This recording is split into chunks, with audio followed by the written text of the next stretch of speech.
Hello, Bacho. Let's read the question. The question is assertion reason based question. Let's read about it.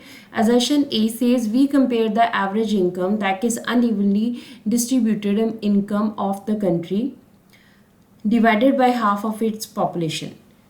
Question में हमसे कहा गया, दर्शन में कहा गया है कि हम जब एवरेज इनकम को कंपेयर करते हैं तो उस टाइम के ऊपर क्या है, this is unevenly distributed income of the country. मतलब जो है जब हम कंपैरिजन करते हैं तो जो डिस्ट्रीब्यूशन है इनकम की वो अनइवन होती है, वो एक जैसी नहीं होती है, और ये जो इनकम है उसे हाफ पॉपुलेशन के साथ जो है डिवाइड किया जाता है। अब रीजन में क्या कहा जा रहा है हमें, average income is also known as per capita income, की एवरेज इनकम को हम पर कैपिटा इनकम भी कहते हैं। हमारे पास 4 ऑप्शन दिए गए हैं, इनमें से राइट आंसर हमें फाइंड आउट करना है। A says A and R are true and R is the correct explanation of A. B says A and R are true and R is not the correct explanation of A. C says A is true, R is false. D says A is false but R is true. Let's read about the answer. Answer says we compare the countries on the basis of per capita income. ठीक है, हम countries को compare करते हैं, पर कौन से basis के ऊपर करते हैं, हम कंपेयर करते हैं एवरेज इनकम के बेसिस के ऊपर या पर कैपिटा इनकम के बेसिस के ऊपर।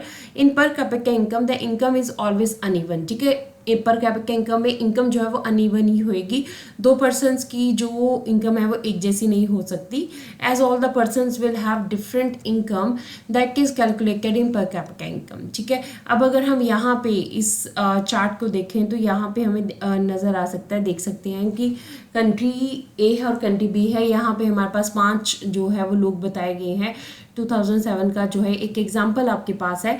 अगर कंट्री ए में फर्स्ट पर्सन जो है वो 9500 कमा रहा है तो कंट्री बी में फर्स्ट पर्सन 500 की अर्निंग है, सेकंड पर्सन की 10,500 की, थर्ड की 9800 की, फोर्थ की 10,000 की, फिफ्थ की 10,200 की, और इस तरह से कंट्री बी में भी 500 500 500 48,000। इस तरह से हम देख सकते हैं यहाँ पे जो पर्सनस की इनकम है वो अनइवन है, वो एक जैसा नहीं है। तो इसका मतलब क्या, हमारे पास पर कैपिटा इनकम में क्या होता है, पर कैपिटा इनकम में हमारे पास अनइवन जो है वो कैलकुलेशन ज़रूर हो सकती है। अब पर कैपिटा इनकम को देखा कैसे जाता है, total income upon the total population. ठीक है, आपके पास जितनी इनकम आएगी उस इनकम को आप जो है पॉपुलेशन के साथ क्या करेंगे, डिवाइड करेंगे। अब टोटल पॉपुलेशन की बात हो रही है हमारे पास, बट यहाँ पे इन्होंने कहा average income that is unevenly distributed income of the country. यहाँ तक हमारे पास बिल्कुल सही है कि अनइवनली डिस्ट्रीब्यूटेड इनकम होती है average income, divided by half of its population. ये हाफ ऑफ पॉपुलेशन से नहीं होती है, फुल पॉपुलेशन से होती है।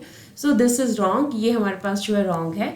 सो पर कैपिटा इनकम जो है इसका एक अनदर नाम है जिसे हम एवरेज इनकम की भी कहते हैं। तो पर कैपिटा इनकम जो है is also known as average income, this is right. तो ए हमारे पास राइट है और आर जो है हमारे पास रॉन्ग है। तो what does it mean, option D जो है इट्स द राइट आंसर। हमारे पास ए एंड आर दोनों ट्रू नहीं है तो ये दोनों फॉल्स हो जाते। ए ट्रू है, ये भी गलत है, ए फॉल्स है और आर ट्रू है। This is the right answer of this question. A is false but R is true. Hopes you understood the question as well as the answer. Thank you.